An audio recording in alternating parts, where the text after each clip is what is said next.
All right, welcome back. Now, we've talked previously about setting up the Synology, the NAS, the network attached storage, to access your files, to back up your files, all that fun stuff. We did redundant backups, we did backups to a USB drive, all that's great and good. Now, there's another great feature that the Synology has, and that allows you to use the Synology as a virtual private network server. What that means is from outside your local network, so if you're away from the office, you can log in to your Synology NAS and have access to all your files, and it does it in a secure manner. So whenever you're sending data across the internet, it's in little packets, we'll call them, right? Little packages that have some identifying information on the outside. Well, when you're communicating with your virtual private network server, or you're communicating through a VPN, all that data is going to be encrypted. So the data that you're sending out and that is getting sent back to you comes with some of the information scrambled until you have the key on your side and you can access it. So it's a good way of preventing people from not unintentionally, of malfeasors, people who want to get your data and extort you and whatever. It's a good way of avoiding that is by using a virtual private network that you control. So let's talk about it. Imagine you on a beach in the Caribbean, and you want to have access to some of your clients' files. Maybe you're one of these attorneys who just travels and doesn't even have an office, and they just travel all day long and they need to have access to their files. Well, if you're on a beach in the Caribbean and you've got an internet connection, there may be people also on that internet connection sniffing packets, or people at the internet service provider there may be trying to read every packet that comes through. And if they can read every packet that comes through, they can put them together like a puzzle and they can see your documents. Okay? But if you're communicating through a VPN client on your computer to the VPN server at your office, all that data is going to be encrypted. They can't put the puzzle pieces together. So, you can connect to everything on your network through your VPN. So it's not just you can access your files, but you can get on your network as if you were sitting there in the office. If there's something you want to print off for one of your paralegals or secretaries there, you can actually print off on the printer at your office from your computer on a beach in the Caribbean. And this also includes some of the apps. Later we're going to talk about some of the cool apps and other packages that you can install on your Synology NAS. And you'll have access to those as well. So it's a really important feature. And this is one of the things that everybody needs to have if you ever access data from outside of your office, which everybody does, let's be honest. So everybody needs this. Let's take a look here. Preliminary issue. Some things to discuss. A question of whether you have a static IP address at your office. What does that mean? Well, if we go back to our example of your network here, right?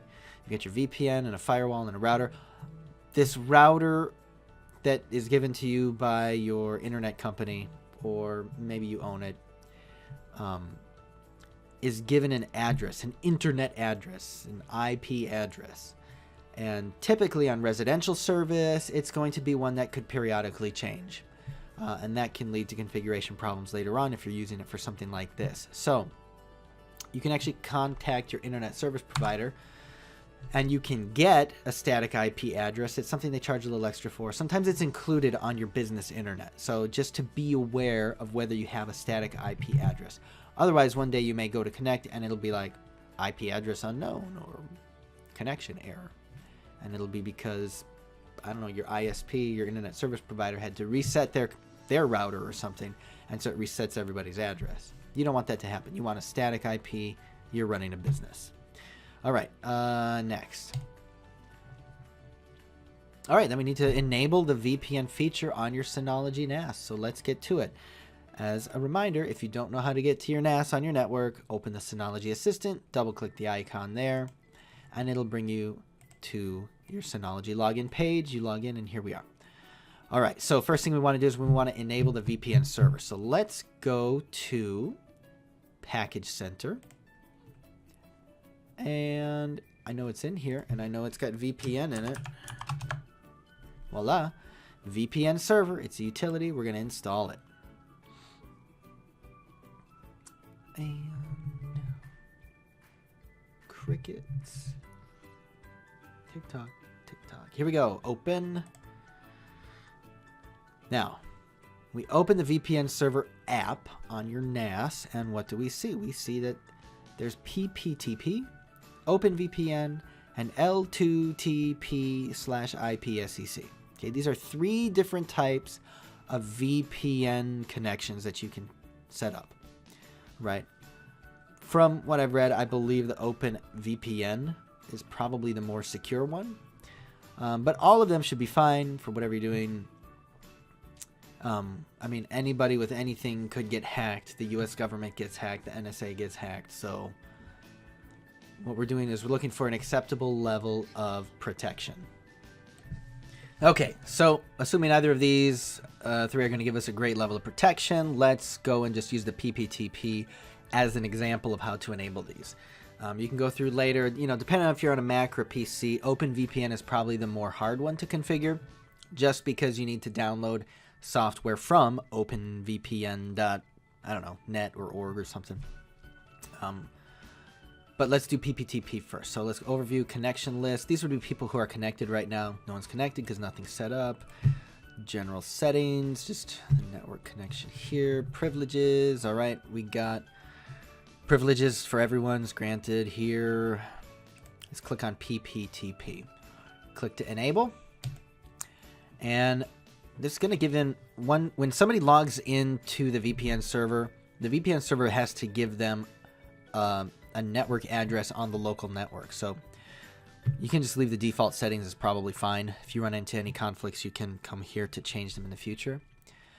And the maximum connection number, how many people do you want to be connected at the same time? 5 is fine, 10, 15, whatever you want is fine. Just the number of people in your firm or things that will be using this connection.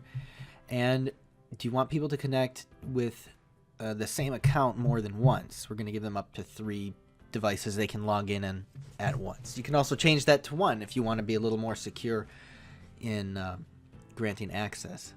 All right, we're going to leave the authentication as default here, MS-CHAP v2, encryption, optional MPPE, MTU, all this is fine. And we're going to leave the default settings there. So click apply. Another VPN profile. Oh, look, they give you their own warning. This is a lower level of security. Do you want something for better security? Yeah, well, let's enable it. Okay, but of course, security is important, so... All right, so there's some port forwarding and firewall settings on your disk station. You need to make sure that our certain ports are open. So go talk to your network guy about that if you don't know how to handle that. Let's actually go to L2TP/IPsec. Let's enable that server as well. Leave all the defaults here. We need a pre-shared key. Come up with one. Write it down. We'll enable that as well. Click apply.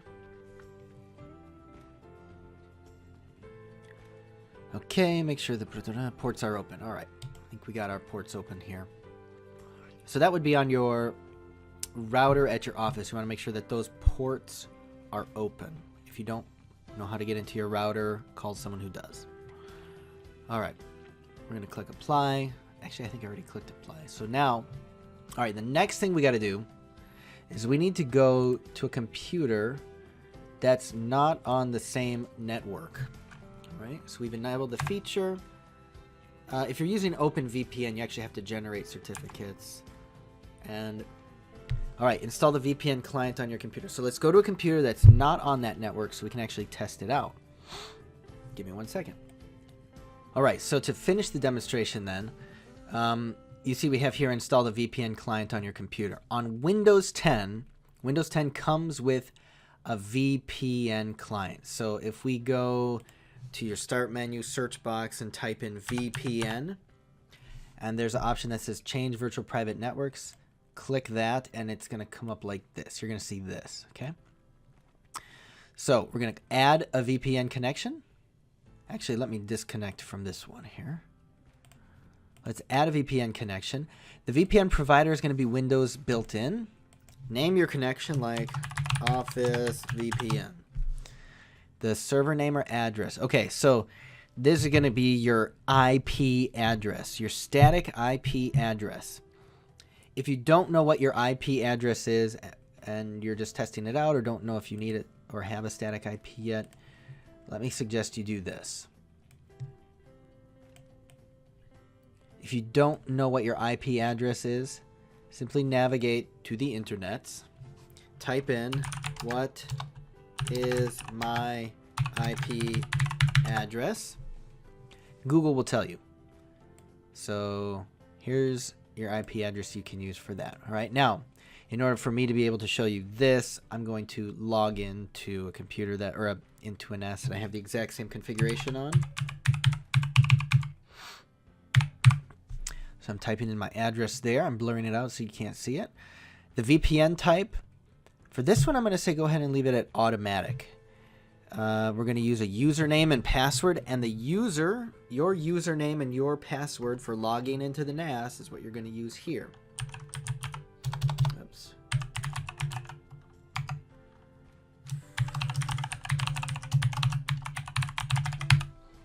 All right, click save.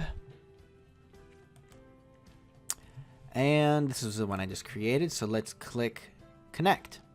Now, give it a couple minutes. It finished.